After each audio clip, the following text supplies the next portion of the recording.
good morning. This is Alan from Regional Renaissance Reporter. If you go to a festival dressed up, you're going to have like a million times more fun. I entertain in the cafe. I'm from Wolfgang Uberdorf. This is my brother, Franzo Ludwig Uberdorf. I never get to talk.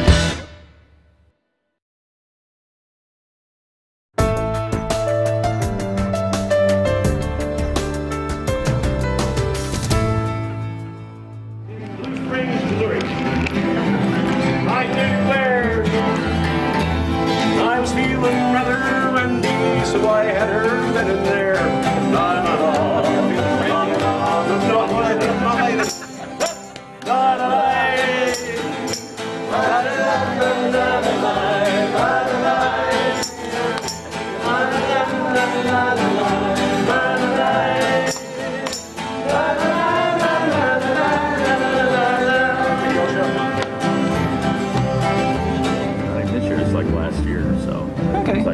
Okay, so it just feels better.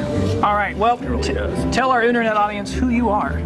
Okay, well, my name is John Reneau, and my stage name is Lord Kerridwynn.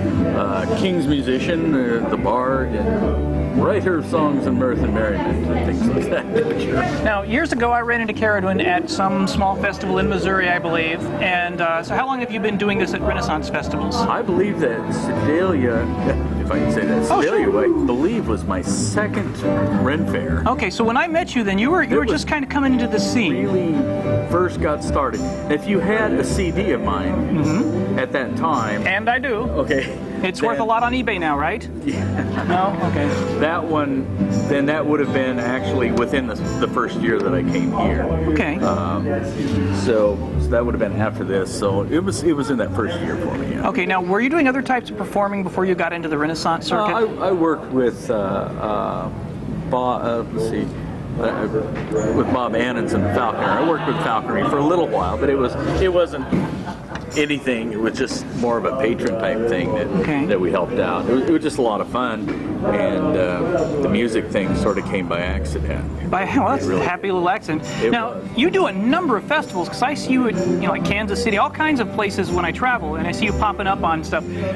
What stands out at the Castle of Muskogee that's different? I mean, basically, I used to think Renaissance festivals were pretty much all the same, but there's clearly something different that goes on here. There was, when I was hired, it sort of I'll try to shorten the whole thing, all right?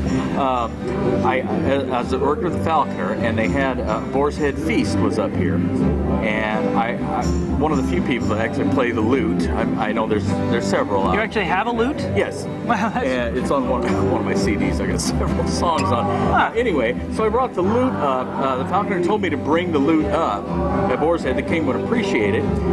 Falconer was getting married at the time, so I played a song for him on the lute, and the King really liked that, and he said, "Why don't you come talk to me?" So it was at that point he said, "You know, we were thinking of something to distinguishing ourselves." Sure.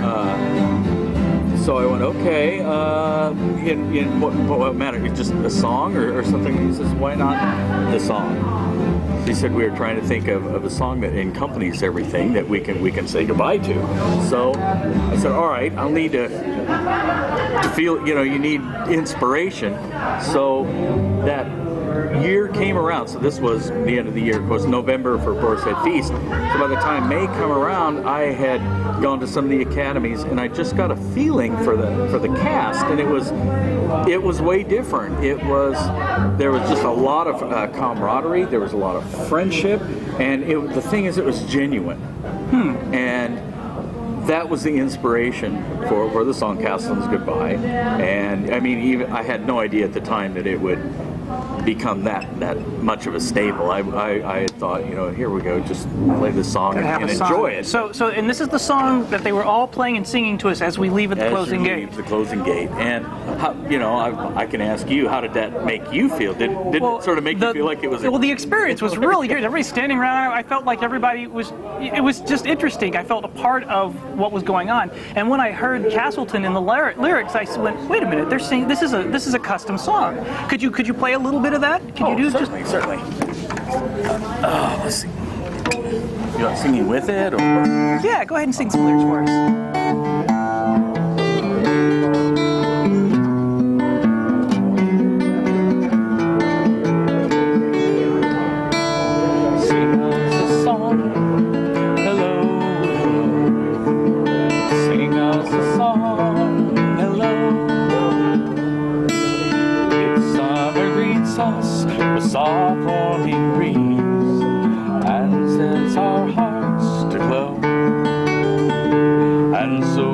meet again early springtime, memories of so long ago.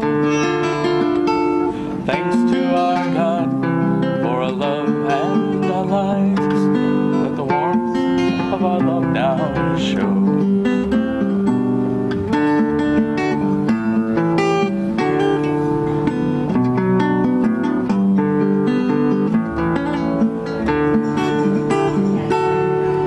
That's a verse and a chorus to it. So. And how many verses total are there? There's four.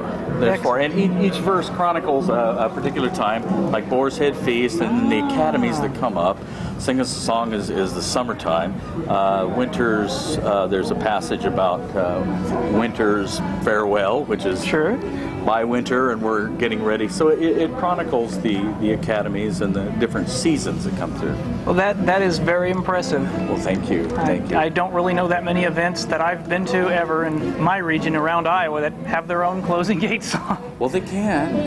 Yeah, well, we have a songwriter available, and is that on any of your CDs? That is on two of my CDs. The first one, which is Castleton's Best, and the second one is called Winter's Farewell, which is another one I wrote for the castle.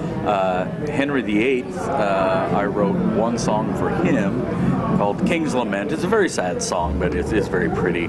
So there's just, whichever the event would call for that, then I can get into that persona, and it's really easy to do.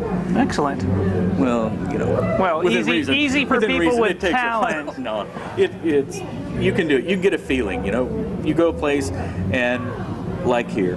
And I was asking you, how did you feel when you were going out? And that's a part of it. It's a little overwhelming. And that is, and that's what they said. And Master Hiller was, maybe he recognized that. And John Hall, the King, was very helpful and encouraging. I sort of stayed in the background for a long time.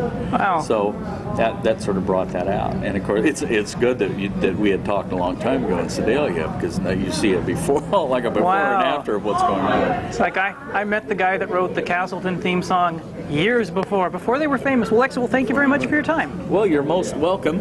And who are we going to throw in here? We'll find somebody. Thanks a lot. Thank you.